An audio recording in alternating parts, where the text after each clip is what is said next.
Hey, welcome back to the channel. Thank you so much for checking out this video.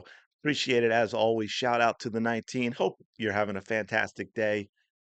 All right, we got to talk a little bit Unrivaled. We got to do the follow-up. I did the previous video on their debut night, talked about that overall, in context, it was good. If you're just looking at it as a, hey, can the league make money with what they have invested and these ratings? I don't obviously know the nitty-gritty of the details, but I know their expenses are very, very limited, right? One location, all the players are staying there, one court, and on and on. I think those numbers would be successful. Are they great for women's basketball? Is this, oh, this is a competitor to the WNBA. Oh, we're going to be able to squeeze more out of the WNBA from a CBA, collective bargaining agreement. The negotiations, are we going to be able to do that? No, it was not enough for that. In general, if we just look at it, women's basketball compared to the WNBA and so forth, didn't do great. And we thought, well, what's the follow-up going to be? What is it going to look like now that we have the curiosity seekers who wanted to check it out and see what it's like? What's it going to be like for them now? Are they going to follow up? And the answer right now is no. It is absolutely no. Ratings completely crashed. Now, we have a couple of caveats that people like to point to. Saturday was on True TV. Okay, so you're probably expecting less. But again, for those that really want to watch it, they're going to find it. They know it's on True TV. This is no different than WNBA games that have been on NBA TV, right? I think Caitlin Clark's, despite averaging almost 1.2 million per game, I think Caitlin Clark's NBA TV number was like 600,000 just because it's not available. So you're going to have to take that in consideration. And then, of course, Monday competition with college football national championship, WWE. You have a lot of those things, which we'll get to in a moment. First one I want to look at was Saturday afternoon.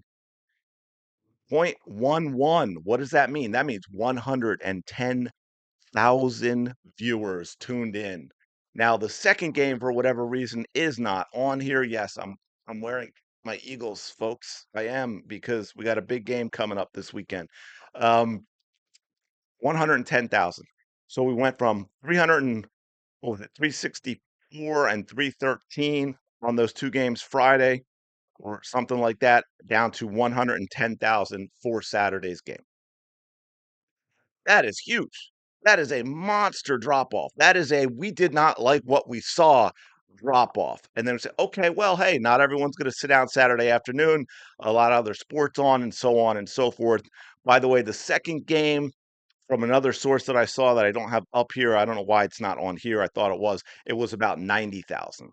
So it had a little drop off to that second game. And then we go to night. Monday night, let's slide on down.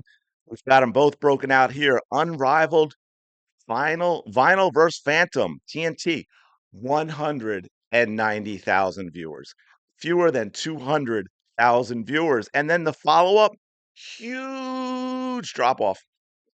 Sorry, I probably just popped the mic, didn't I?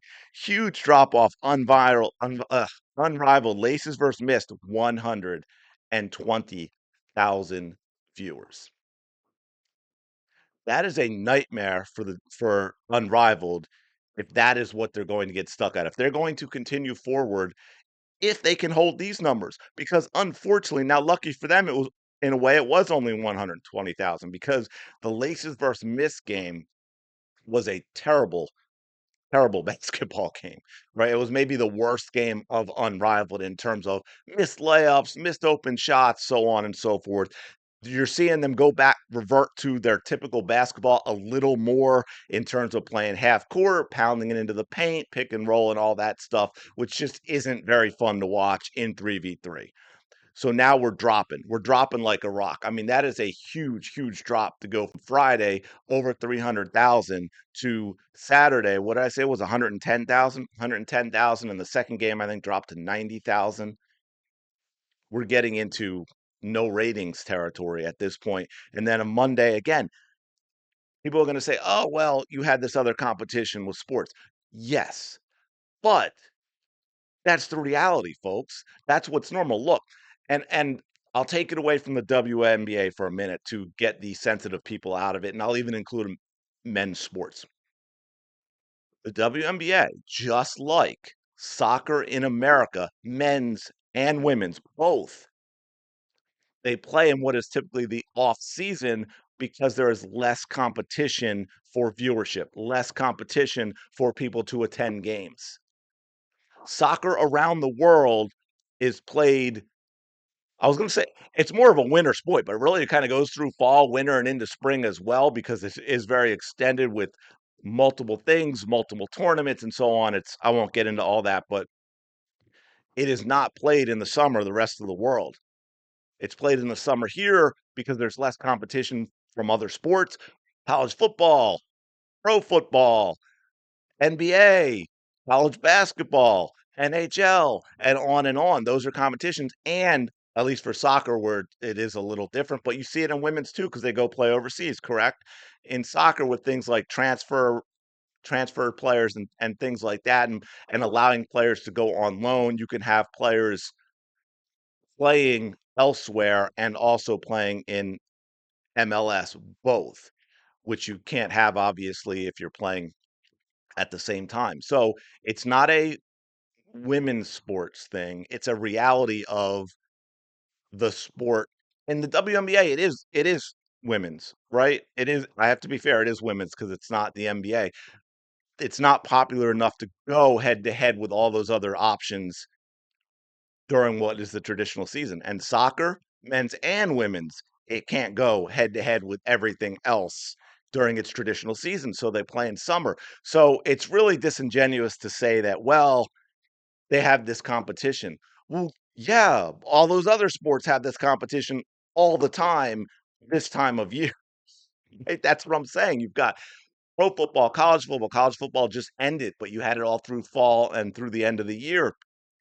The NBA obviously going through, college basketball going through, the NHL going through.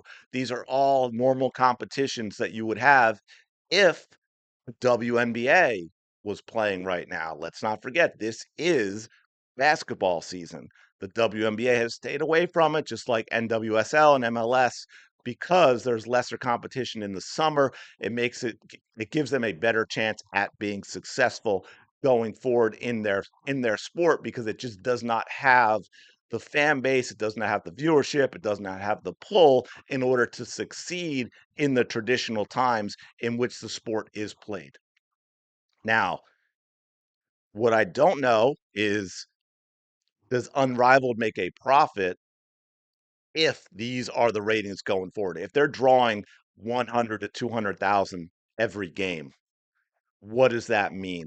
I'm not sure. I would guess because it seems like you got a lot of smart people involved on the investor side and the consulting side that they looked at and say, okay, well, if we can get these ratings and we can get these advertising dollars for those ratings for this number of games, here are our expenses, this is what we can do.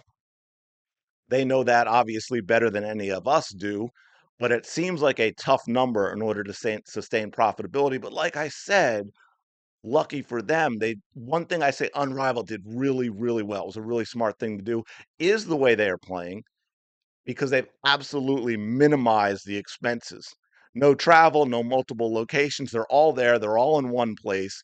You've got putting the players up for this amount of time and the property, whatever the lease is, or they, bought a property and set it up. I'm not sure which they did, but you do that, and that's basically your expense in the player salaries. And so everything on top of that is pretty much gravy. So we'll see how it goes. Now, the money that was given in the media rights deal, will some of that money have to be given back? That's the other thing too. And if they give that money back, do they still turn a profit? Because if, say, this was all done with the expectation of 300,000 or 400,000 a game and what that's going to generate for the media playing the game, right? For TNT, True TV, etc., they're looking at it, okay, we need this number of viewership so we can get this amount of ad revenue. We're going to give you this much. If you don't hit that viewership number, money goes back. I don't obviously know the details, but I'm giving you kind of how it most likely is working. And then are these numbers good enough for that? And if they do have to give money back, can they still turn a profit? But I'm going to leave it there. They're not good. Look, I know a lot of people say, oh, you want to hate and you're always hating on and this and that. Well, I thought my other Unrivaled video on the rankings were pretty positive, trying to put it in the best light and best context that I could. It's hard to do with these numbers, especially considering the opening night numbers. It had such a huge drop off right after. I don't know that we're going to see those opening night numbers ever again. But we shall see. We shall see if this is where it levels off. Is it going to continue to drop? Maybe it'll bounce back. Maybe it was a competition thing. We shall see. I believe, I want to say tonight, but I'm pretty sure tomorrow night are the next set of games. So another Friday night. Last Friday was the opening where it did really well. So we'll see what happens with that going forward. I'm going to leave it there. I really do appreciate you checking out this video. Let me know your thoughts on all this in the comments below. What you think of these ratings, what you think it means going forward. Is the league going to be successful, at least financially, if not in growing the women's game and putting a little fear into the WNBA, shall we say, with the CBA negotiations coming up? Let me know your thoughts. Don't forget to like and subscribe. Really do appreciate it. And I will talk to you later.